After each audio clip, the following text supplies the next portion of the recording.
आम सहपाठी YouTube channel को आपण मानक स्वागत। ए वीडियो रे आमे छद्मवेशी एकांकिका पढ़ा जाऊे। वीडियो शेष रे तार रचयिता विषय परिचय दिज्व। तो आसंतु आरंभ करवा छद्मवेशी एकांकिका। चरित्र लिपि वैकुंठनाथ पट्टनायक प्रवीण पार्लियामेंट सदस्य।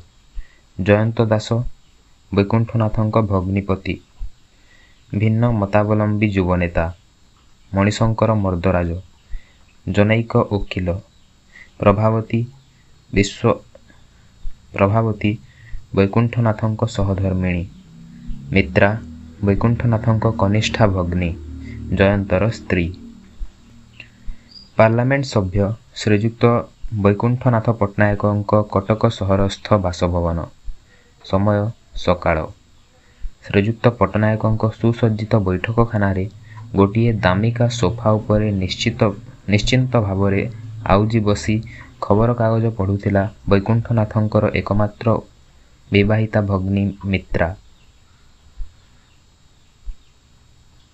मित्रा सुंदरी, बयस खूब बेसी हेले 23-24 पाखापाखि। भावभंगी और पोशाक परिच्छद आभिजात्यर चिन्ह सुस्पष्ट। अल्प किछि समय परे द्वार पाखरे देखादेला जयंत दास वैकुंठनाथଙ୍କ भिणोई मित्रार स्वामी। श्री दास जड़े सुपरिचित भिन्न मतावलंबी युवनेता। बयस 30-35 भितरे। मुहरे बुद्धिर दीप्ति। वेशभूषा अवश्य अत्यंत साधारण। मित्रार लक्ष्य गोड़ चिपि चिपि पशि आसिला जयंत। हाथ रे तार गोटाए चमड़ा बैग। संभवतः एई सांगे सांगे कटक बाहरु फेरिछि। मित्रा को तथापि खबर कागज निमग्न देखि जयंत आस्ते आस्ते पछ आड़ू आसी अतर्कित भावरे ता हाथरू खबर कागजटा छड़ाई नेला। चमकी उठी पछकू बुली चाहिला मित्रा। मित्रा आश्चर्य हुई, तमे कुआड़ू आसिल? जयंत कुआड़ू आउ आसी थांती, स्टेशन रु। मित्रा किंतु बालेश्वरर काम कौन तमर एते चंचल सरीगला? जयंत कामटा आउ कौन थिला, गोटाए साधारण सभा, सेइथिरे 2 घंटा वक्तृता। एईटा गोटाए काम?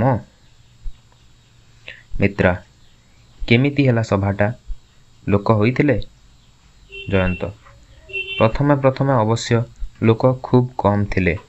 तापरे लाउडस्पीकर रे सिनेमा रेकर्ड 2टा बाजिला परे लोक जमा होइगले। मित्रा आउ तापरे तमे तमर स्पीच आरंभ करिदेल ना? जयंत आउ कौन करि थांती, स्पीच दबा ही तो मोर काम, ताकू तमे पेशा भी कहि पारो। मित्रा किंतु एमिति आउ केते दिन चलाइबो कहिलो? इयाड़े तमे भाईंक विरुद्ध रे जहा इच्छा ताहा कहिबो, सियाड़े भाई तम ना रे जहा इच्छा ता कहिबे। एईटा कौन लोकंक आखिरे सुंदर दिसुची? जयंत कौन आउ करिबी, कहली परा एईटा मोर पेशा। सीए एमपी हेले मु भी तो युवनेता। बुली बुली वक्तृता न देले चलिबो केमिति? जनसाधारणଙ୍କ प्रतिनिधि आमे। सेमानଙ୍କ दुख दुर्दशा न बुझिले आम उपरु सेमानଙ୍କ आस्था तुटिजिबो नाही। मित्रा ता बोली भाई आउ तम भितरे एमिति कलिकजियाटा मु पसंद करेना। ता बोली भाई आउ तम भितरे एमिति कलिकजियाटा मु पसंद करेना। जयंत आइडियालिज्म मित्रा, आइडियालिज्म आगरे बाप पुओ श्वशुर ज्वाई एमितिकी स्वामी स्त्रीर संपर्क भी किछि नुहे। मित्रा जहा तमे बुझुच कर, मु आउ किछि कहिबी नाही। खबर कागज देखाई आजिकार कागज देखिछ? जयंत निरुत्साहित स्वर रे कौन बाहरिछि? मित्रा भाईंक स्पीच। जयंत कौन लेखा होइछि? मित्रा ପୁରୀର ବିରାଟ ଜନସଭାରେ ବକ୍ତୃତା ଦେଇ ଭାଇ କହିଛନ୍ତି, ତମମାନଙ୍କର କୁଆଡ଼େ ନୈତିକ ଅଧପତନ ଘଟିଛି। ଜୟନ୍ତ ରହସ୍ୟମୟ ଭାବରେ ହସି, ବାଲେଶ୍ୱରର ମିଟିଂରେ ତମ ଭାଇଙ୍କ ବିରୁଦ୍ଧରେ ମୁଁ ବି ଠିକ୍ ସେଇଆ କହିଛି। ସେସବୁ ଛାଡ଼, ତମର ସେଥିରେ ମୁଣ୍ଡ ଖେଳାଇ କିଛି ଲାଭ ନାହିଁ। ତମର ଭାଇ ମୋର ନୈତିକ ଅଧପତନ ହୋଇଛି ବୋଲି କହିଦେଲେ ତ ହବ ନାହିଁ, ଲୋକେ ବିଶ୍ୱାସ କରିବା ଦରକାର। ତମେ ନିଜେ ବିଶ୍ୱାସ କର ସେ କଥା। ମିତ୍ରା ହେଲେ ଭାଇ କାହିଁକି ତମ ନାଁରେ ଏମିତି କହିଛନ୍ତି? ଜୟନ୍ତ କହିବାର ଅଧିକାର ଅଛି ବୋଲି। ଏଇଟା ତାଙ୍କର ଗୋଟିଏ କନଷ୍ଟିଟ୍ୟୁସନାଲ ରାଇଟ୍ ମିତ୍ରା। ଗଣତାନ୍ତ୍ରିକ ସମ୍ବିଧାନରେ ଏଇଟା ହିଁ ବିଶେଷତ୍ୱ। ହଁ, ତା ବୋଲି ଘର ଭିତରେ ତ ଆମେ କେହି କାହାର ଶତ୍ରୁ ନୋହୁ। ଏଇ ତ କ'ଣ ଗୋଟିଏ ପ୍ରୋବ୍ଲେମ୍ ଉପରେ ମୋର ପରାମର୍ଶ ସେ ମାଗିଲେ। ମୁଁ ବି ତ ଅନେକ ଥର ତାଙ୍କର ଆଡ଼ଭାଇସ୍ ନେଇଛି କାମରେ। ସେଥିରେ କ'ଣ ଅଛି? କିନ୍ତୁ ହଁ, ବ୍ୟକ୍ତିଗତ ଭାବରେ ତାଙ୍କର ଏଇ କ୍ୟାପିଟାଲିଷ୍ଟିକ୍ ମେଣ୍ଟାଲିଟି ମୋତେ ଭଲ ଲାଗେନା। ସେ ଚାହାନ୍ତି ମୁଁ କେମିତି ରାତାରାତି ବଡ଼ ଲୋକ ହୋଇ ତମକୁ ନେଇ କଣ୍ଟିନେଣ୍ଟାଲ ଟୁର୍ରେ ଯାଏ। ହେଲେ ଆଇ ହେଟ୍ ମନି। ମିତ୍ରା ଭାଇ ବୋଧହୁଏ ଠିକ୍ ଏଇଥିଲାଗି ତମର ନୈତିକ ଅଧଃପତନ ହୋଇଛି ବୋଲି କହୁଛନ୍ତି। ପ୍ରବେଶ କଲେ ବୈକୁଣ୍ଠ ପଟ୍ଟନାୟକ। ବୟସ 45 ପାଖାପାଖି। ଦାଢ଼ି ଭଲ ଭାବରେ ଖିଅର ହୋଇଥିଲେ ବି ନିଶଟା ବେଶ୍ ଦର୍ଶନୀୟ। ପୋଷାକ ପରିଚ୍ଛଦ ସାମାନ୍ୟ ପୁରୁଣା କାଳିଆ। ବୈକୁଣ୍ଠ ଆରେ ଜୟନ୍ତ ଯେ, ତମେ କେତେବେଳେ ଆସିଲ? ଜୟନ୍ତ ଏଇ ତ ଏକ୍ସପ୍ରେସରେ। ବୈକୁଣ୍ଠ ମିତ୍ରା ଆଡ଼କୁ ଅନାଇ, ତୋ ନୂଆ ବୋଉ କୋଉଠି ଅଛି ମିନେଇ? ମିତ୍ରା ମୁଁ ଦେଖି ନାହିଁ ତ, ଡାକିଦେବି ନୂଆ ବୋଉଙ୍କୁ? ବୈକୁଣ୍ଠ ହଁ, ଟିକିଏ ଡାକିଦେ, କଥାବାର୍ତ୍ତା ଅଛି। ମିତ୍ରା ନିଶବ୍ଦରେ ବାହାରିଗଲା। ବୈକୁଣ୍ଠ ଚୌକିରେ ବସି ଗମ୍ଭୀର ଭାବରେ, ତୁମେ କିଛି ଗୋଟାଏ କରୁନା କାହିଁକି ଜୟନ୍ତ? ଜୟନ୍ତ ଅନ୍ୟମନସ୍କ ଭାବରେ, କ'ଣ କହିଲେ? ହଁ, ମୁଁ ଜଳଖିଆ କରି ଆସିଛି। ବୈକୁଣ୍ଠ ଆହା, ଜଳଖିଆ ନୁହେଁ, ମୁଁ ଘର କଥା କହୁନାହିଁ, ମୁଁ ତମ କ୍ୟାରିୟର କଥା କହୁଛି। ଜୟନ୍ତ ଚାଲିଛି ତ ଏକ ରକମର ଆଜ୍ଞା।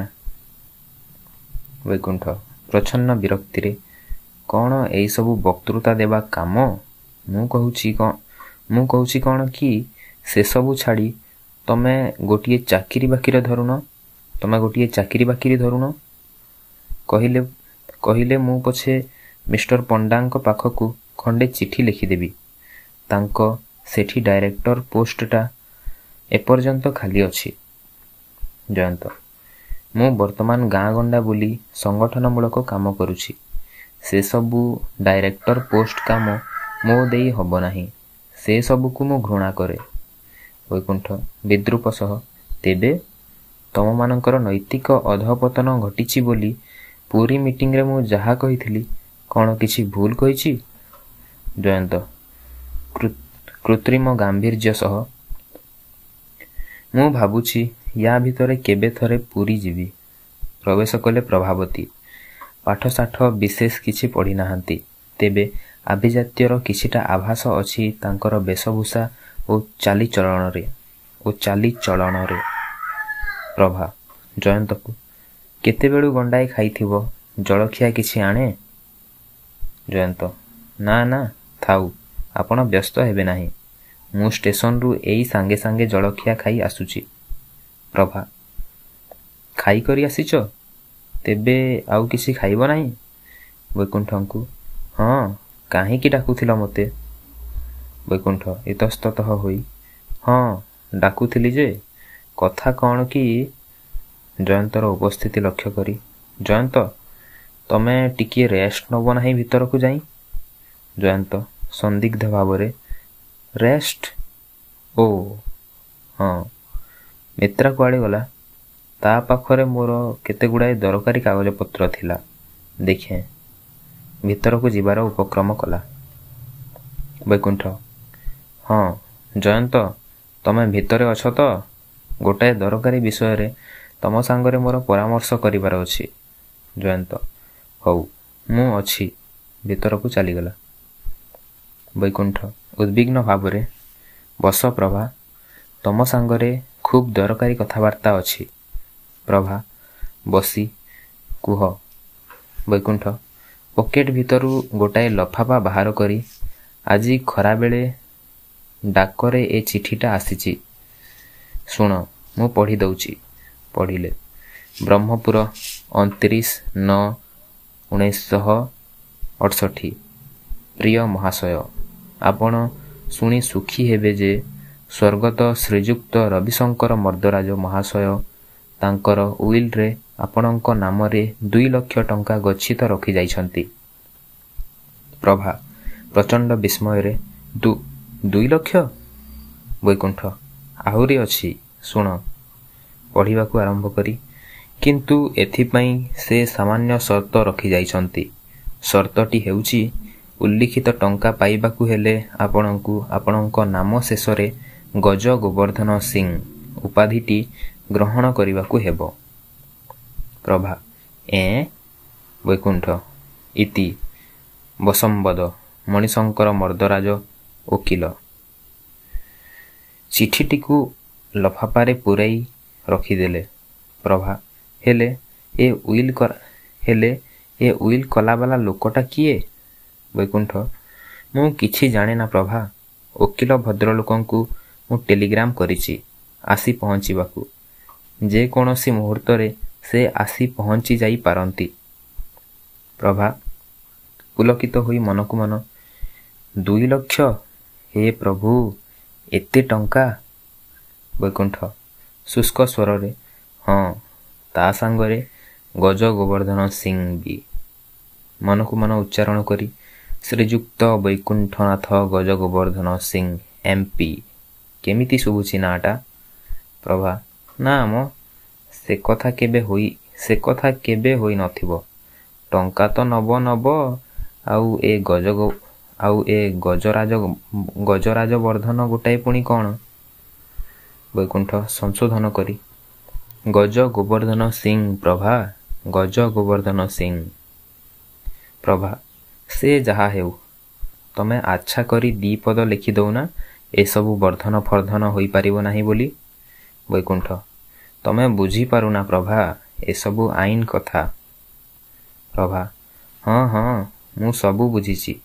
ତମେ ସେ ଓକିଲଙ୍କୁ ସଫା ଖୋଲି ଲେଖିଦିଅ ଯେ ତମେ ଟଙ୍କା ନେବାକୁ ରାଜି ଅଛ, ହେଲେ ନାଁ ବଦଳାଇ ପାରିବ ନାହିଁ। ତମ ନାଁ ଭଲା ଦେଶଟା ଯାକ କିଏ ନ ଜାଣେ କହିଲ? ବୈକୁଣ୍ଠ ହେଲେ ସର୍ତ୍ତଟା ପରା ଅଛି।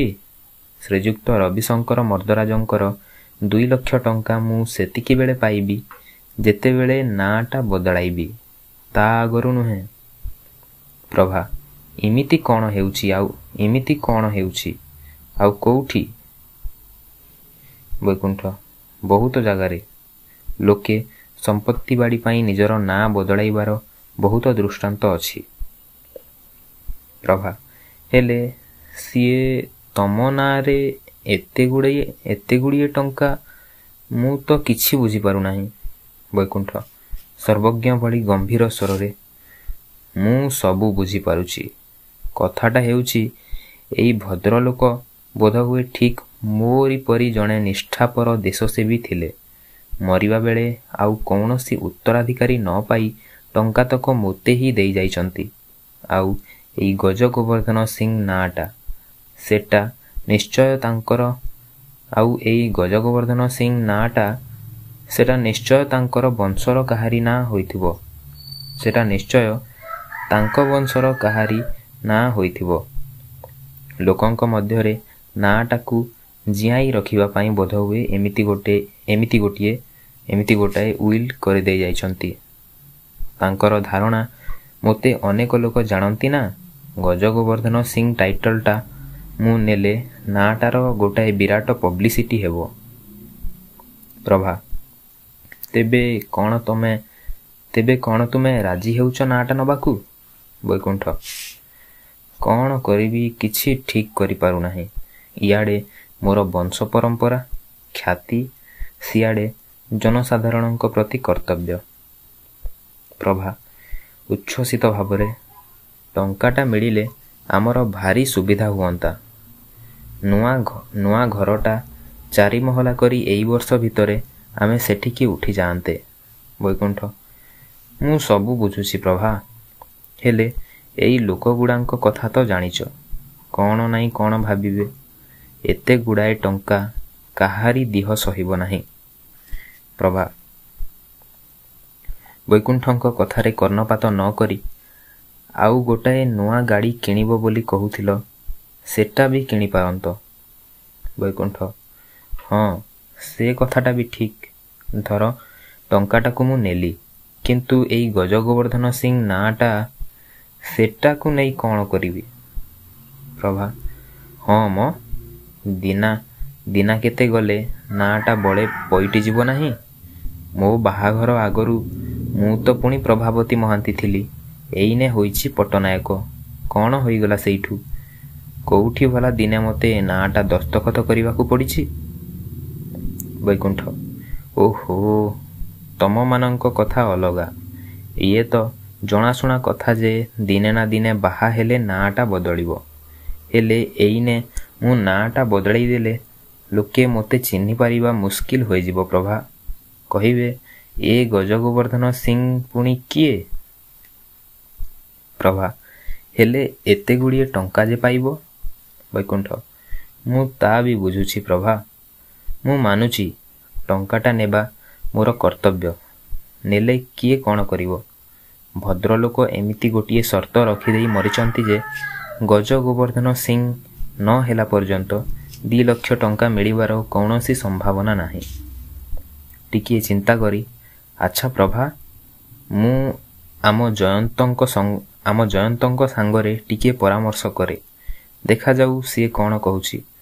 ପ୍ରଭା ଉଠିପଡ଼ି, ତା ସାଙ୍ଗରେ ଗୋଟାଏ କ'ଣ ପରାମର୍ଶ କରିବ ମ? ତମେ ଯାହା ଠିକ୍ ଭାବୁଛ କର। ହେଲେ ଜଇଟାର କଥାରେ ପଡ଼ି 2 ଲକ୍ଷ ଟଙ୍କା ଯେମିତି ଛାଡ଼ି ଦେଇ ନ ବସ, ବୁଝିଲ? ମୁଁ ଡାକି ଦେଉଛି ତାକୁ। ବୈକୁଣ୍ଠ ପ୍ରଭାକୁ ଅଟକାଇ, ତମେ କ'ଣ କହୁଛ ପ୍ରଭା? ପ୍ରଭା କହିଲି ପରା, ତମେ ଯାହା ଠିକ୍ ଭାବୁଛ କର। ପ୍ରଭା ଚାଲିଗଲେ। ବୈକୁଣ୍ଠ ବଡ଼ ଚିନ୍ତାନ୍ୱିତ ଭାବରେ କିଛି ସମୟ ପଦଚାରଣ କଲେ। ତାପରେ ଅନ୍ୟମନସ୍କ ଭାବରେ ଖବରକାଗଜଟା ଦେଖିଲେ। ନିଶବ୍ଦରେ ପ୍ରବେଶ କଲା ଜୟନ୍ତ। ଏ କଥା କ'ଣ ସତ? ବୈକୁଣ୍ଠ କୋଉ କଥା? ଜୟନ୍ତ ଯେ 2 ଲକ୍ଷ ଟଙ୍କା ଆପଣ ପାଇବେ। ବୈକୁଣ୍ଠ ହଁ, କିଏ ଜଣେ ରବିଶଙ୍କର ମର୍ଦ୍ଦରାଜ ଉଇଲ୍ କରିଦେଇ ଯାଇଛନ୍ତି। ମୁଁ ତାଙ୍କ ନାଁ ଜୀବନରେ କେବେ ଶୁଣି ନାହିଁ। ଜୟନ୍ତ ଆଶ୍ଚର୍ଯ୍ୟ ହେବା ଭଙ୍ଗୀ କରି, ଶୁଣି ନାହାନ୍ତି? ଛାଡ଼ନ୍ତୁ ସେ କଥା। ଇଏ ତ ମସ୍ତ ବଡ଼ ଗୋଟାଏ ସୌଭାଗ୍ୟ। ହେଲେ ମୁଁ ଆପଣଙ୍କୁ କ'ଣ ଗୋଟାଏ ପରାମର୍ଶ ଦେବି? ବୈକୁଣ୍ଠ ସେଥିପାଇଁ ସାମାନ୍ୟ ଗୋଟାଏ ସର୍ତ୍ତ ଅଛି। ଜୟନ୍ତ ସର୍ତ୍ତ? କି ସର୍ତ୍ତ? ବୈକୁଣ୍ଠ ସର୍ତ୍ତଟା ହେଉଛି ଯେ ଟଙ୍କା ସାଙ୍ଗରେ, ମାନେ 2 ଲକ୍ଷ ଟଙ୍କା ସାଙ୍ଗରେ ମୋତେ ଗଜଗୋବର୍ଦ୍ଧନ ସିଂ ନାଁଟା ବି ନେବାକୁ ହେବ। ଜୟନ୍ତ ପ୍ରାୟ ଡେଇଁପଡ଼ି, କ'ଣ କହିଲେ? ବୈକୁଣ୍ଠ ଗଜଗୋବର୍ଦ୍ଧନ ସିଂ। ଜୟନ୍ତ କିଛି ସମୟ ଭାବିଲା, ତାପରେ ମନକୁ ମନ, ଜୟନ୍ତ ଶ୍ରୀଯୁକ୍ତ ବୈକୁଣ୍ଠନାଥ ଗଜଗୋବର୍ଦ୍ଧନ ସିଂ, MP। ହା, ଚମତ୍କାର, ହେଭେନଲି। ବୈକୁଣ୍ଠ ତମେ ଟିକିଏ ସିରିୟସ୍ ହୁଅ ଜୟନ୍ତ। ତା ନ ହେଲେ ଏ ସମ୍ପର୍କରେ ଆଲୋଚନା କରି କିଛି ଲାଭ ନାହିଁ। ଜୟନ୍ତ ସିରିୟସ୍ ହେବି? ଗଜଗୋବର୍ଦ୍ଧନ ସିଂ ପରି ଗୋଟାଏ ନାଁ ବିଷୟରେ ଆପଣ ଆଲୋଚନା କରିବେ, ଆଉ ମୁଁ ସିରିୟସ୍ ହେବି? ହସି ପକାଇ ଗଜଗୋବର୍ଦ୍ଧନ ସିଂ ଆବୃତ୍ତି କରିବା ଢଙ୍ଗରେ ପୁରୀର ବିରାଟ ସାଧାରଣ ସଭାରେ ଭାଷଣ ଦେଇ ପାର୍ଲାମେଣ୍ଟର ବିଶିଷ୍ଟ ସଭ୍ୟ ଶ୍ରୀଯୁକ୍ତ ବୈକୁଣ୍ଠନାଥ ଗଜଗୋବର୍ଦ୍ଧନ ସିଂ କହିଲେ। ହସି ଉଠିଲା। ଖବରକାଗଜରେ ତ ପୁଣି ବାହାରିବ। ବୈକୁଣ୍ଠ ଶୁଷ୍କ ସ୍ୱରରେ, ତମେ ତେବେ ଧରି ନେଇ ସାରିଛ ଯେ ଟଙ୍କାଟା ମୁଁ ନେଉଛି। ଜୟନ୍ତ ସେ ବିଷୟରେ ମୁଁ ନିଃସନ୍ଦେହ। ବୈକୁଣ୍ଠ ତମେ ହୋଇଥିଲେ ନିଅନ୍ତ ନାହିଁ? ଜୟନ୍ତ ରହସ୍ୟମୟୀ ଭଙ୍ଗୀରେ ଠିକ୍ କହିପାରୁନାହିଁ। ବୈକୁଣ୍ଠ ସେକ୍ସପିୟର ତ କହିଛନ୍ତି what is in a name. What is in a name? Jayanta ତେବେ ଆଉ ଅସୁବିଧା କ'ଣ?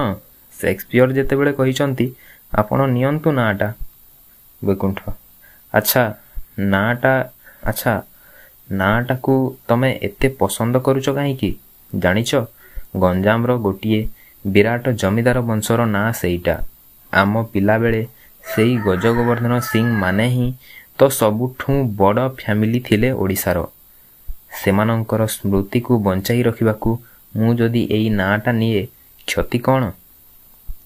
ଜୟନ୍ତ ନା କ୍ଷତି କ'ଣ? ପୁଣ୍ୟ ସଞ୍ଚୟ ହେବ। ହଠାତ୍ ସ୍ୱର ବଦଳେଇ ତୀକ୍ଷ୍ଣ କଣ୍ଠରେ ଆପଣଙ୍କ ଉଦ୍ଦେଶ୍ୟଟା କ'ଣ? ବୈକୁଣ୍ଠ କି ଉଦ୍ଦେଶ୍ୟ? ଜୟନ୍ତ ବୁଝିପାରିଲେ ନାହିଁ? ଏଇ ଧରନ୍ତୁ ରାସ୍ତାରେ ଯାଉଁ ଯାଉଁ ହଠାତ୍ ଗୋଟାଏ ଲୋକ ଆସି ଯଦି ଆପଣଙ୍କୁ କହିଲା ଆହା ବିଚରା ଏଇ ନିଅ 5 ଟଙ୍କା, ଆପଣ କ'ଣ କରିବେ? ନିଶ୍ଚୟ ତାକୁ ଖୁବ୍ ଗାଳି ଫଜିତ୍ କରି ଗଉଡ଼େଇ ଦେବେ ନା ନାହିଁ? ବୈକୁଣ୍ଠ ସେ କଥା ଠିକ୍, କିନ୍ତୁ ମୁଁ ରାସ୍ତାର ଲୋକଠୁ ଟଙ୍କା କାହିଁକି ନେବାକୁ ଯିବି? ଜୟନ୍ତ ମୁଁ ବୁଝୁଛି, ନ ହେଲା ଏବେ 5 ଟଙ୍କା, ନ ଯାଚିଲା 1000 ଟଙ୍କା ଆପଣ ନେବେ? ବୈକୁଣ୍ଠ ପ୍ରତିବାଦ କରି କେବେ ନୁହେଁ, ଇମ୍ପସିବଲ୍। ଜୟନ୍ତ କିନ୍ତୁ ସିଏ ଯଦି ମରିଗଲା ପରେ ଟଙ୍କାତକ ଆପଣଙ୍କ ନାଁରେ ଲେଖିଦେଇଯାଏ ତେବେ? ବୈକୁଣ୍ଠ ଓହୋ ବୁଝିଲି, ତମେ ଯେ ଶେଷକୁ ଏଇଆ କହିବ ମୁଁ ଆଗରୁ ଜାଣିଥିଲି। ଜୟନ୍ତ ଜାଣିଥିଲେ? ବୈକୁଣ୍ଠ ହଁ ଜାଣିଥିଲି। ଆଚ୍ଛା ତମେ ତ ଭାରି ବଡ଼ ବଡ଼ କଥା କହୁଛ। ତମେ ହୋଇଥିଲେ ନିଅନ୍ତ ନା ନାହିଁ? ଜୟନ୍ତ ନିଅନ୍ତି ନାହିଁ? ନିଶ୍ଚୟ ନିଅନ୍ତି, କିନ୍ତୁ ମୁଁ ବୁଝିପାରୁନାହିଁ ଜଣେ ଲୋକ ମରିଗଲା ପରେ ଆପଣ କାହିଁକି ଟଙ୍କା ନେବେ? ବଞ୍ଚିଥିବା ଅବସ୍ଥାରେ କାହିଁକି ନ ନେବେ? ବୈକୁଣ୍ଠ ଓହୋ ଏଇ କଥା, ତେବେ ଶୁଣ ବୁଝେଇ ଦଉଛି।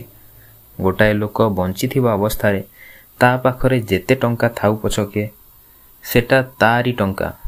ସେ ଚାହିଁଲେ ତାକୁ ଅକ୍ଳେଶରେ ଖର୍ଚ୍ଚ କରିପାରିବ। ସେତେବେଳେ ତା ପାଖରୁ ଦାନ ନେବାଟା ନିଛକ ଭିକ୍ଷା ଗ୍ରହଣ ପରି ମନେ ହେବ। କିନ୍ତୁ ଥରେ ମରିଗଲା ପରେ ତାର ଆଉ ଟଙ୍କାର ଦରକାର ନାହିଁ। ସେତେବେଳେ ଟଙ୍କା ନେବାକୁ ମନା କରିବାଟା କେବଳ ବୋକାମି ନୁହେଁ, ସ୍ୱର୍ଗତ ଆତ୍ମା ପ୍ରତି ଅବିଚାର ହେବ। ଜୟନ୍ତ ସତେ? ଲୋକଟା ବିଚରା ମରିଯାଇଛି ବୋଲି ସିଏ ଦୟା କରିବା ବଦଳରେ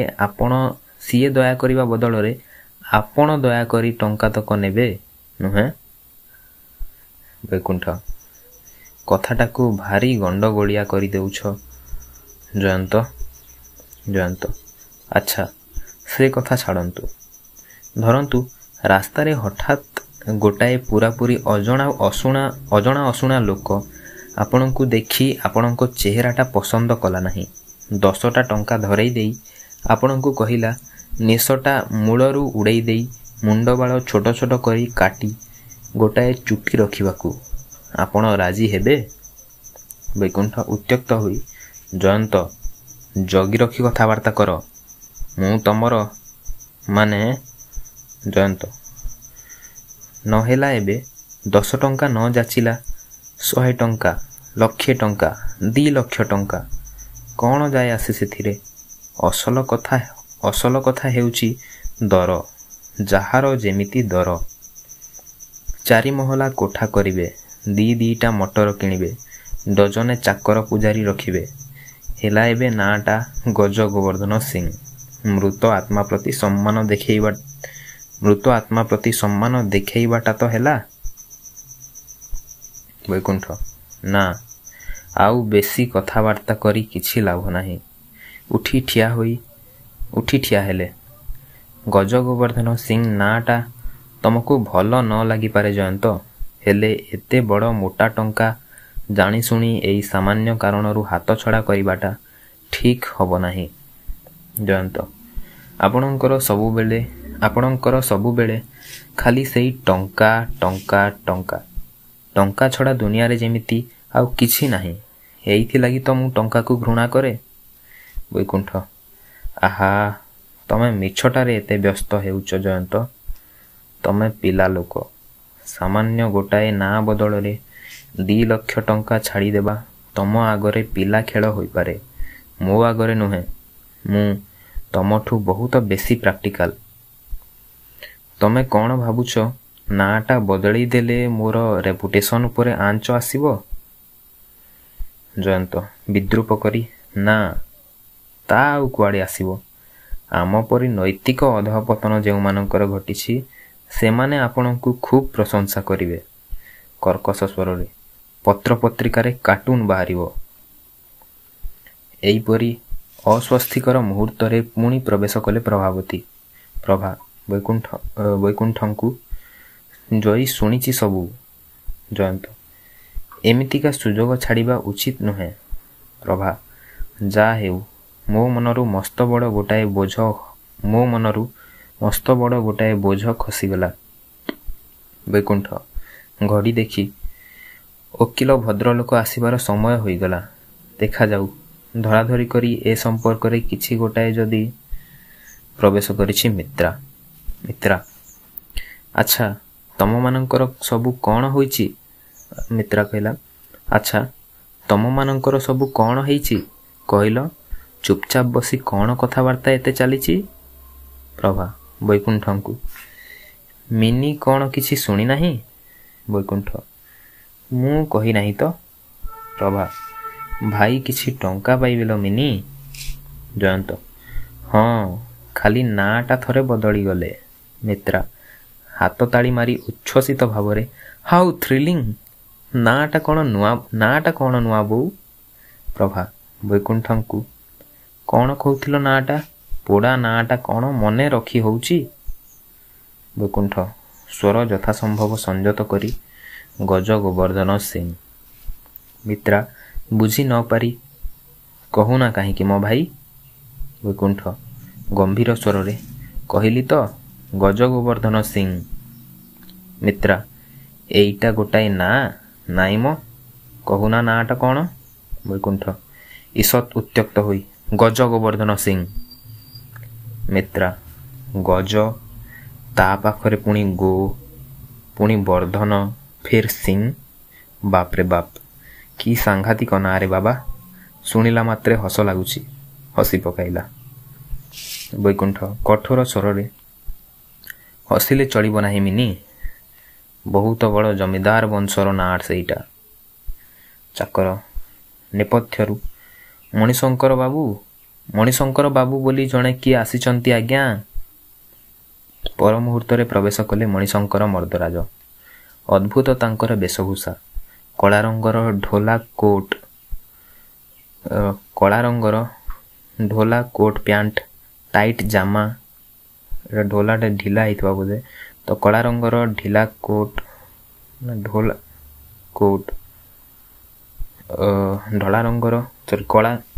କଳା ରଙ୍ଗର ଢୋଲା କୋଟ୍ ପ୍ୟାଣ୍ଟ, ଟାଇଟ୍ ଜାମା, ବେକ ପର୍ଯ୍ୟନ୍ତ ବୋତାମ ଲାଗିଛି। ହାତରେ ମସ୍ତ ବଡ଼ ଗୋଟାଏ ବ୍ୟାଗ୍। ବୈକୁଣ୍ଠ ଆଗେଇ ଗଲେ। ବୈକୁଣ୍ଠ, ଆସନ୍ତୁ ଆଜ୍ଞା, ବସନ୍ତୁ। ଆପଣ ହିଁ ତେବେ ଓକିଲ ମଣିଶଙ୍କର ମର୍ଦ୍ଦରାଜ? ମଣିଶଙ୍କର ଉଚ୍ଛ୍ୱସିତ ଭାବରେ, ଆଜ୍ଞା ହଁ। ଲୁଗାପଟା ଗୁଡ଼ାକ ଟିକିଏ ଖରାପ ଦିଶୁଥିବ, କିଛି ଭାବିବେ ନାହିଁ। ଆଜିକାଲିକା ଧୋବାଗୁଡ଼ାକଙ୍କ କଥା ତ ଜାଣିଛନ୍ତି। ଟିକିଏ ସମୟରେ ଲୁଗା ଦବା ଯେମିତି ତାଙ୍କ ଜାତକରେ ନାହିଁ। ତା ଛଡ଼ା ମୋ ମୋହରିରଟା ବୁଦ୍ଧିରେ ପଡ଼ି ନିଶଟା କାଟୁ କାଟୁ ଏକଦମ୍ ଉଡ଼ିଯାଇଛି। ମାନେ ଆପଣମାନେ କିଛି ଭାବିବେ ନାହିଁ। ବୈକୁଣ୍ଠ ବିଭ୍ରାନ୍ତ ଭାବରେ, ହଁ, ସିଏ କିଛି ନୁହେଁ, କିନ୍ତୁ ଏ କେସରେ ଆପଣ ହିଁ ଫୁଲ୍ ଲିଗାଲ ଅଥରିଟି ତ? ମଣିଶଙ୍କର, କ'ଣ କହୁଛନ୍ତି? ଏଥିରେ ପୁଣି ସନ୍ଦେହ କରିବାର କ'ଣ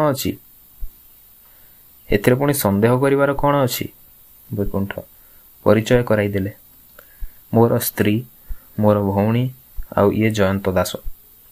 ମଣିଶଙ୍କର ହଠାତ୍ ଅତ୍ୟନ୍ତ ଖୁସି ହୋଇ ଉଠି, ଜୟନ୍ତ ଦାସ? କ୍ୱାଇଟ୍ ଏ ସିଚୁଏସନ୍। କିଛି ଭାବିବେ ନାହିଁ ଆଜ୍ଞା, ଏଇ ଟର୍ମଟା ଆମ ପ୍ରଫେସନରେ ବ୍ୟବହାର କରି କରି ଅଭ୍ୟାସ ହୋଇଯାଇଛି। ମିତ୍ରା ହସି, ଲିଗାଲ ପ୍ରଫେସନରେ? ମଣିଶଙ୍କର ଥିଏଟ୍ରିକାଲ ପ୍ରଫେସନ୍। ମୁଁ ଆଜ୍ଞା ଜଣେ ନାଟ୍ୟକାର, ନିୟମିତ ନାଟକ ଲେଖେ। ଇଏ ତ ଗତ ସପ୍ତାହରେ ଗୋଟିଏ ମସ୍ତ ବଡ଼ ନାଟକ ଲେଖି ଶେଷ କରିଦେଇଛି। ବୈକୁଣ୍ଠ ଗମ୍ଭୀର ଭାବରେ, କିନ୍ତୁ ମଣିଶଙ୍କର ବାବୁ, ମୋର ତ ଧାରଣା ଥିଲା ଆପଣ ଜଣେ ଓକିଲ ବୋଲି। ରବିଶଙ୍କର ବାବୁଙ୍କର ଉଇଲ୍ ସମ୍ପର୍କରେ ନିଷ୍ପତ୍ତି କରିବାକୁ ଆସିଛନ୍ତି। ମଣିଶଙ୍କର ମୋର ବି ତ ସେଇଆ ଧାରଣା ଆଜ୍ଞା। ଆଉ ତା ଛଡ଼ା ମୁଁ କ'ଣ ଜଣେ ଓକିଲ ପରି ଦିଶୁନାହିଁ? ମୋ ମୋହରିରଟା ଅଦ୍ଭୁତ ଇଣ୍ଟେଲିଜେଣ୍ଟ। ଟ୍ରେନ୍ଟା ସିନା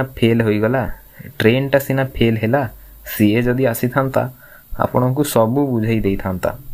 ଜାଣନ୍ତି ଆଜ୍ଞା, ବାର୍ ଆସୋସିଏସନର ସଭ୍ୟ ମୁଁ, ଯଦିଓ ଏଇ ନାଟକ ଫାଟକ ଲେଖିବାରେ ବେଶୀ ଇଣ୍ଟରେଷ୍ଟ ମୋର। ମିତ୍ରା ଜୟନ୍ତକୁ, ଲୋକଟା ତ ଭାରି ଇଣ୍ଟରେଷ୍ଟିଂ। ବୈକୁଣ୍ଠ ହଁ, ଦେଖନ୍ତୁ ମଣିଶଙ୍କର ବାବୁ, ମୁଁ ସବୁ ବୁଝିଲି। ଏଟା ଯଦି ନାଟକ ଲେଖିବା କଥା ହୋଇଥାନ୍ତା ତେବେ ସେ କଥା ଅଲଗା, କିନ୍ତୁ ବର୍ତ୍ତମାନ ପାଇଁ ମୁଁ ଭାବୁଛି ଆମେ ଆମର ଲିଗାଲ ବିଜନେସ୍ ବିଷୟରେ କଥାବାର୍ତ୍ତା ହେବା। ମଣିଶଙ୍କର ୱିଥ୍ ପ୍ଲେଜର ସାର୍, ମୋର କୌଣସି ଆପତ୍ତି ନାହିଁ। ଆପଣଙ୍କର ଯେତେବେଳ ଯାଏଁ ଇଚ୍ଛା ମୋତେ ଓକିଲ ବୋଲି ଧରି ନିଅନ୍ତୁ। ଟିକିଏ ଆରାମ କରି ବସି, ମେକଅପ୍ଟା ଟିକିଏ ଖରାପ ହେଲେ ବି ଓକିଲ ଭୂମିକାରେ ମଣିଶଙ୍କର ମର୍ଦ୍ଦରାଜ ମନ୍ଦ ନୁହେଁ। ପ୍ରଭା ବୈକୁଣ୍ଠଙ୍କୁ, ଆମେ ତେବେ ଭିତରକୁ ଯାଉଛୁ? ଜୟନ୍ତ ଇଙ୍ଗିତପୂର୍ଣ୍ଣ ଭାବରେ, ମୁଁ ବି ସେଇଆ ଭାବୁଛି। ଆମେ ଏଠି ରହିଲେ ଅସୁବିଧା ହୋଇପାରେ। ଯିବାର ଉପକ୍ରମ କଲା। ମଣିଶଙ୍କର ଜୟନ୍ତର ହାତ ଧରି ପକାଇ, ଗୋଟିଏ ମିନିଟ୍ ଜୟନ୍ତ ବାବୁ, ଆପଣଙ୍କର ଗୋଟାଏ ଚିଠି ଅଛି। ଜୟନ୍ତ ଆଶ୍ଚର୍ଯ୍ୟ ହୋଇ, ଚିଠି? ମୋର? ମଣିଶଙ୍କର ହଁ ଆଜ୍ଞା, ମୋ ମୋହରିରଟା ଅଦ୍ଭୁତ ଇଣ୍ଟେଲିଜେନ୍ସ ଲୋକଟାର। କୋଉଠି ଚିଠିଟା ରଖିଦେଇଛି କିଏ ଜାଣେ। ପକେଟ ଅଣ୍ଡାଳି ଚିଠି ବାହାର କଲେ। ଆପଣଙ୍କର ଚିଠିଟା ମୁଁ ସାଙ୍ଗରେ ନେଇ ଆସିଥିଲି ଆଜ୍ଞା, ହେଲେ ଏଠି ଯେ ବୈକୁଣ୍ଠ ବାବୁଙ୍କ ସାଙ୍ଗରେ ଏମିତି ଦେଖା ହେଇଯିବ, ଛାଡ଼ନ୍ତୁ, ବରଂ ଏକ ପ୍ରକାର ଭଲ ହେଇଛି। ଚିଠିଟା ଜୟନ୍ତଙ୍କୁ ବଢ଼ାଇ ଦେଲେ। ଜୟନ୍ତ ନୀରବରେ ଚିଠିଟାକୁ ନେଇ ପକେଟରେ ରଖିଲା। ମଣିଶଙ୍କର ଆହା, ପଢ଼ନ୍ତୁ ନା, ରଖିଦେଲେ କ'ଣ, ଟିକିଏ ପାଟି କରି ପଢ଼ନ୍ତୁ ନା। ପ୍ରଭାଙ୍କୁ, ଆପଣ କେବେ ଘରୋଇ ଚିଠି ପାଟି କରି ପଢ଼ିବାର ଶୁଣିଛନ୍ତି? ମୋତେ ଭାରି ଭଲ ଲାଗେ। ଷ୍ଟେଜ୍ ଉପରେ ଦେଖିଥିବେ, ଯେତେ ଗୋପନୀୟ ଚିଠି ହୋଇଥାଉ ପଛେ ପଢ଼ା ହେଉଥିବ ଏମିତି ଯେ ସମସ୍ତେ ଶୁଣିପାରୁଥିବେ। ଜୟନ୍ତ ଗଭୀର ବିସ୍ମୟରେ, ଇସ୍, ଇଏ କ'ଣ? ମିତ୍ରା କ'ଣ ହେଲା? ଜୟନ୍ତ ଚିଠି ପଢ଼ୁ ପଢ଼ୁ, ପ୍ରିୟ ମହାଶୟ, ଆପଣ ଶୁଣି ଖୁସି ହେବେ ଯେ ସ୍ୱର୍ଗତ ଶ୍ରୀଯୁକ୍ତ ରବିଶଙ୍କର ମର୍ଦ୍ଦରାଜ ମହାଶୟ ତାଙ୍କର ଉଇଲ୍ରେ ଆପଣଙ୍କ ନାମରେ 2 ଲକ୍ଷ ଟଙ୍କା ଗଚ୍ଛିତ ରଖିଦେଇ ଯାଇଛନ୍ତି। ମିତ୍ରା ସ୍ତମ୍ଭିତ ହୋଇ, 2 ଲକ୍ଷ? ଜୟନ୍ତ ଆହୁରି ଅଛି, ଶୁଣ। ପୁଣି ପଢ଼ି, କିନ୍ତୁ ମହାଶୟ, ସେଥିପାଇଁ ଏକ ସାମାନ୍ୟ ସର୍ତ୍ତ ଅଛି।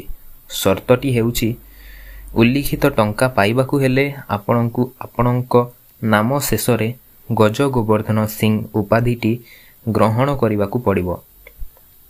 ମଣିଶଙ୍କର ହାସ୍ୟ ମୁଖରେ ଚିଠିଟିର ବକ୍ତବ୍ୟକୁ ସମର୍ଥନ କଲେ। ବୈକୁଣ୍ଠ ବିବ୍ରତ ହୋଇ, ଅସମ୍ଭବ, ତା କେବେ ହୋଇପାରେ ନା। ତୁମେ ପୁଣି ସେ ଟଙ୍କାଟା କେମିତି ପାଇବ? ମିତ୍ରା ଓଃ ହାଉ ଥ୍ରିଲିଂ। ପ୍ରଭା ଏ ସବୁ କ'ଣ? ମୁଁ ତ ବୁଝିପାରୁନାହିଁ। ଜୟନ୍ତ ରାଗି ଯାଇ, ମୋ ସାଙ୍ଗରେ କ'ଣ ଥଟ୍ଟା କରୁଛନ୍ତି ମଣିଶଙ୍କର ବାବୁ? ମଣିଶଙ୍କର ଟଙ୍କାଟା କିନ୍ତୁ ଅଛି ଆଜ୍ଞା, ସେ ବିଷୟରେ ନିଶ୍ଚିନ୍ତ ରହନ୍ତୁ। ମୋ ମୋହରିରଟା ଅଦ୍ଭୁତ ଇଣ୍ଟେଲିଜେଣ୍ଟ ଲୋକଟା। କ'ଣ କରିଛି ଜାଣନ୍ତି? ଜୟନ୍ତ: ମୁଁ ରିଫ୍ୟୁଜ୍ କରୁଛି। ଏ ସମ୍ପର୍କରେ କୌଣସି ଆଲୋଚନା ବି କରିବାକୁ ମୁଁ ଚାହେଁନା। ଚିଠିଟା ଟିକ୍ ଟିକ୍ କରି ଚିରି ପକାଇ ମୋତେ ପୁଣି ଟଙ୍କାର ଲୋଭ ଦେଖାଉଛନ୍ତି। ବିବ୍ରତ ଭାବରେ ଭିତରକୁ ଚାଲିଗଲେ। ମିତ୍ରା: ଆରେ ତମେ ଚାଲି ଯାଉଛ ଯେ? ପ୍ରଭାକୁ: ଦେଖୁଛ ନୂଆ ବୋଉ, ଏତେ ଗୁଡ଼ିଏ ଟଙ୍କା ସିଏ କେମିତି ଚାଲି ଯାଉଛନ୍ତି। ଶୁଣ କହି ଜୟନ୍ତ ପଛରେ ଚାଲିଗଲା। ପ୍ରଭା: ଏସବୁ କ'ଣ? ମୁଁ ତ କିଛି ବୁଝିପାରୁନି। ମିତ୍ରା ପଛେ ସେ ବି ଚାଲିଗଲେ। ବୈକୁଣ୍ଠ: ଏସବୁର ଅର୍ଥ କ'ଣ ହୋଇପାରେ ମଣିଶଙ୍କର ବାବୁ? ମଣିଶଙ୍କର: ମୁଁ ତ ସେଇ କଥା ବୁଝେଇବାକୁ ଆସିଛି ଆଜ୍ଞା। ଜାଣନ୍ତି ଏଠିକି ଆସିବା ପାଇଁ ପିନ୍ଧିବା ଆଉ ମୁଣ୍ଡ କୁଣ୍ଡେଇବାରେ କେତେ ସମୟ ମୁଁ ଖର୍ଚ୍ଚ କରିଛି? ପକ୍କା 1.5 ଘଣ୍ଟା। ବ୍ୟାଗରୁ କେତେକ କାଗଜପତ୍ର କାଢ଼ି ତେବେ ଏକଦମ ମୂଳରୁ ଆରମ୍ଭ କରାଯାଉ ନା କ'ଣ କହୁଛନ୍ତି? ବୈକୁଣ୍ଠ ଆଗ୍ରହରେ: ଏଗୁଡ଼ାକ କ'ଣ ଡକୁମେଣ୍ଟ?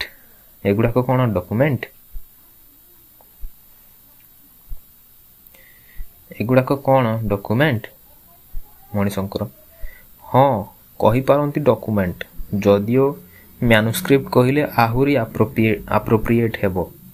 କହୁଥିଲି ପରା ମୋହରିରଟାର କଥା, ଅଦ୍ଭୁତ ଇଣ୍ଟେଲିଜେଣ୍ଟ।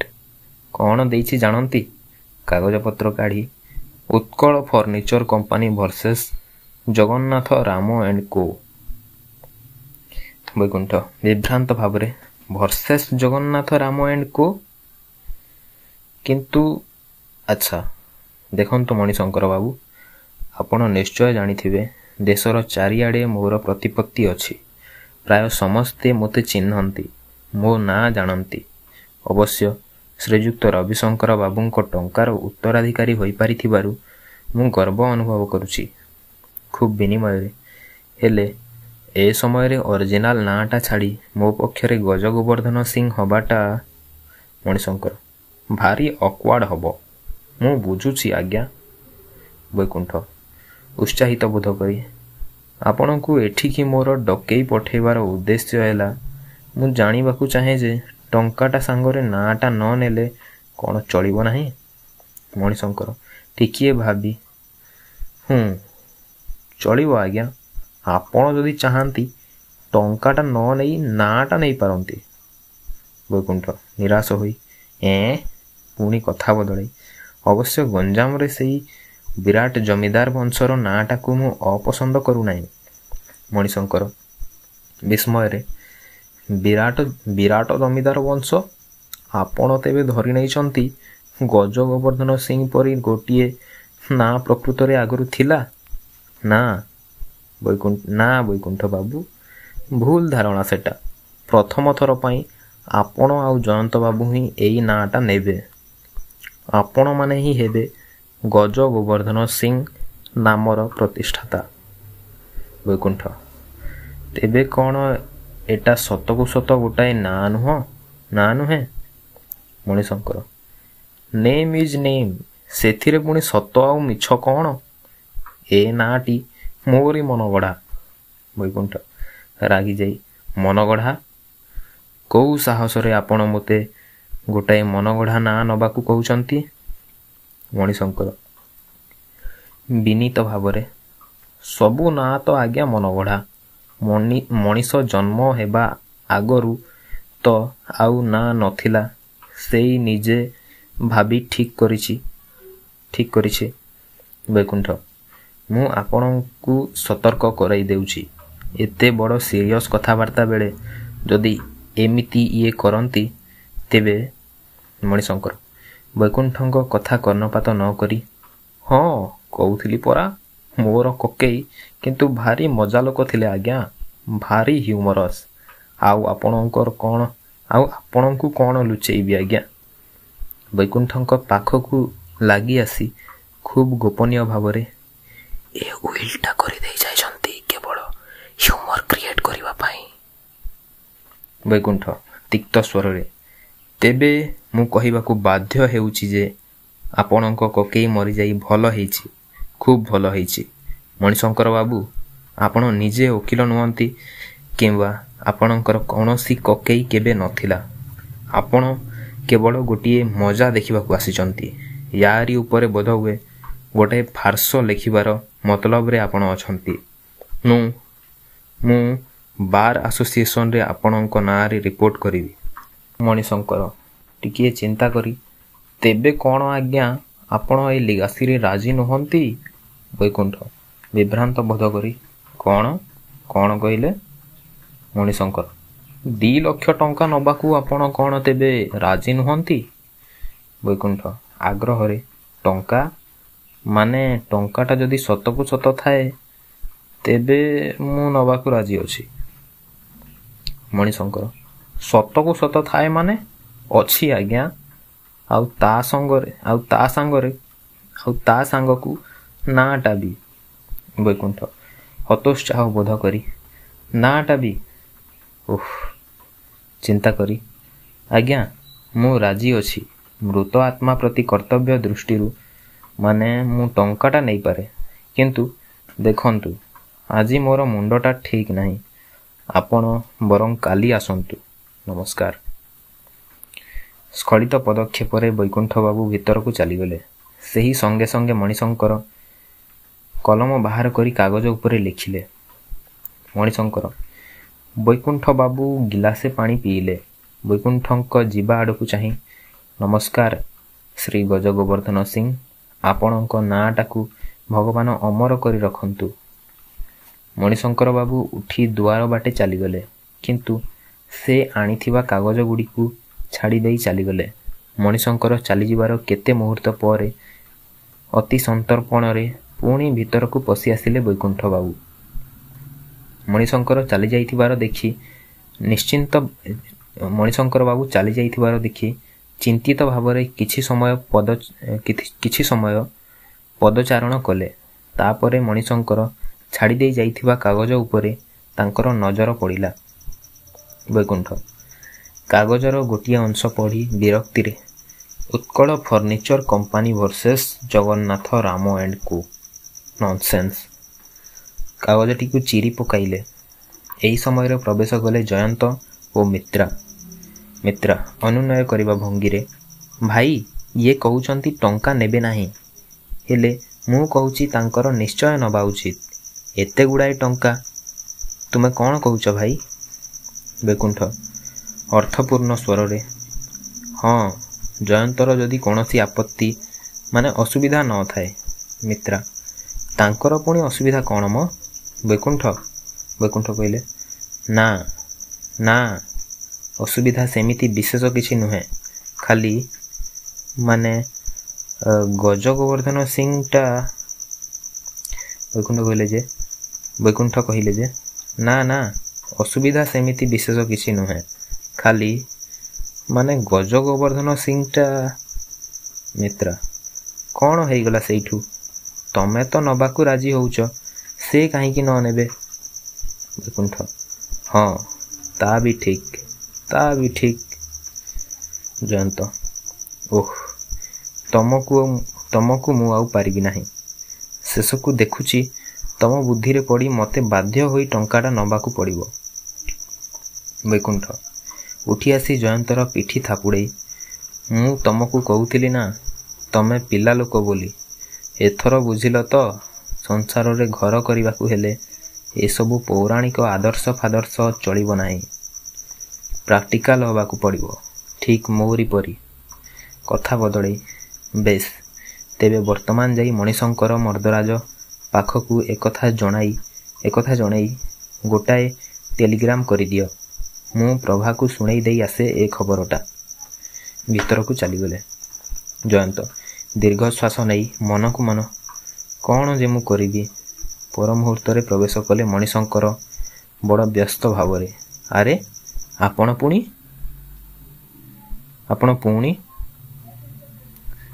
ମଣିଶଙ୍କର କେଉଁଠି ରଖିଲି କାଗଜ ଗୁଡ଼ାକ? କହନ୍ତୁ ନା, କୁଆଡ଼େ ଗଲା କାଗଜ ଗୁଡ଼ାକ? ଏଇଠି ତ ଛାଡ଼ି ଦେଇ ଯାଇଥିଲି। ମିତ୍ରା ଜୟନ୍ତକୁ, ଏମିତି ଅନେଇ ଠିଆ ହୋଇ ରହିଲ କ'ଣ ମ? କହୁନ, କୁହ। ଜୟନ୍ତ ଅସ୍ଫୁଟ ସ୍ୱରରେ, କହିବି। ମିତ୍ରା, ହଁ ହଁ ହଁ କୁହ। ଜୟନ୍ତ, ତେବେ କହୁଛି, ନିଜକୁ ପ୍ରସ୍ତୁତ କରି। ଶୁଣନ୍ତୁ ମଣିଶଙ୍କର ବାବୁ। ମଣିଶଙ୍କର ଜୟନ୍ତ କଥାରେ କର୍ଣ୍ଣପାତ ନ କରି, କୁଆଡ଼େ ଗଲା କାଗଜ ଗୁଡ଼ାକ? ଜୟନ୍ତ, ମୁଁ ରାଜି ଅଛି। ମଣିଶଙ୍କର ଅଟକି ଯାଇ ପରମ ବିସ୍ମୟରେ ଜୟନ୍ତ ଆଡ଼କୁ ଚାହିଁ, ତେବେ କ'ଣ ଆପଣ କହୁଛନ୍ତି? ଜୟନ୍ତ ଏକ ନିଶ୍ୱାସରେ, ହଁ, ଟଙ୍କା ନେବାକୁ ମୁଁ ରାଜି ଅଛି। ମଣିଶଙ୍କର, ରାଜି ଅଛନ୍ତି? ଉଚ୍ଛ୍ୱସିତ ସ୍ୱରରେ ପ୍ରାୟ ଚିତ୍କାର କରି, କ୍ୱାଇଟ୍ ଏ ସିଚୁଏସନ୍। ଶୁଣୁଛ ଉପରକୁ ଅନାଇ, ଶୁଣୁଛ କକେଇ, ଜୟନ୍ତ ଦାସ ବି ରାଜି ଅଛନ୍ତି। ତେବେ ହସି ଉଠି, ତେବେ ଆପଣ ଟଙ୍କାଟା ନେବେ ଜୟନ୍ତ ବାବୁ? ଜୟନ୍ତ, ହଁ। ମଣିଶଙ୍କର, ଆଉ ବୈକୁଣ୍ଠ ବାବୁ? ଜୟନ୍ତ, ସିଏ ବି ନେବେ। ମଣିଶଙ୍କର, ଦି ଜଣ ଯାକ ନେଉଛନ୍ତି ତେବେ। କବାଟ ଆଡ଼କୁ ଯାଉଁ ଯାଉଁ, କକେଇ ଜାଣିଥିଲେ, କକେଇ ଠିକ୍ ଏଇଆ ହେବ ବୋଲି ଜାଣିଥିଲେ। କହୁଁ କହୁଁ ବାହାରିଗଲେ। ବିଭ୍ରାନ୍ତ ଅବସ୍ଥାରେ ଠିଆ ହୋଇ ରହିଲେ ଜୟନ୍ତ ଆଉ ମିତ୍ରା। ବିଶ୍ୱଜିତ୍ ଦାସ ଓଡ଼ିଆ ଏକାଙ୍କିକା ଜଗତର ଜଣେ ଆଗଧାଡ଼ିର ସ୍ରଷ୍ଟା ହେଉଛନ୍ତି ବିଶ୍ୱଜିତ୍ ଦାସ। ତାଙ୍କ ଜନ୍ମ 1936 ମସିହା। ମୃଗୟା ତାଙ୍କର ଶ୍ରେଷ୍ଠ ନାଟକ। ଆଧୁନିକ ମଣିଷର ମନ, ତାର ଯନ୍ତ୍ରଣା, ହସକାନ୍ଦ ଆଦି ହେଉଛି ତାଙ୍କ ଏକାଙ୍କିକାର ପ୍ରାଣ ପ୍ରାଚୁର୍ଯ୍ୟ। ଲଘୁ ହାସ୍ୟରସଠାରୁ ଆରମ୍ଭ କରି ମନସ୍ତତ୍ତ୍ୱ ପର୍ଯ୍ୟନ୍ତ ସବୁ ଶ୍ରେଣୀର ଏକାଙ୍କିକା ସେ ରଚନା କରିଛନ୍ତି। ତାଙ୍କର ଏକାଙ୍କିକା ସଂକଳନର ନାମ ହେଉଛି ଏକାଙ୍କିକା। ଲେଖକଙ୍କର ବହୁଚର୍ଚ୍ଚିତ ଏକାଙ୍କିକା ଗୁଡ଼ିକ ହେଉଛି ଛଦ୍ମବେଶୀ, ପ୍ରବେଶ ପ୍ରସ୍ଥାନ, ଚିଫ୍ ଗେଷ୍ଟ, ଅନ୍ତରା, ଶୋ, କୀଟ, ପିକନିକ୍, ସୁଟିଂ ଚାଲିଛି ଇତ୍ୟାଦି। ବିଶ୍ୱଜିତଙ୍କ ଅନ୍ୟ ନାଟକ ଗୁଡ଼ିକ ହେଉଛି ପ୍ରତାପଗଡ଼ରେ ଦି ଦିନ, ସମ୍ରାଟ, ନିଜ ପ୍ରତିନିଧିଙ୍କଠାରୁ, ନାଲିପାନ ରାଣୀ, କଳାପାନ ଟୀକା, ବୃତ୍ତେ ଇତ୍ୟାଦି।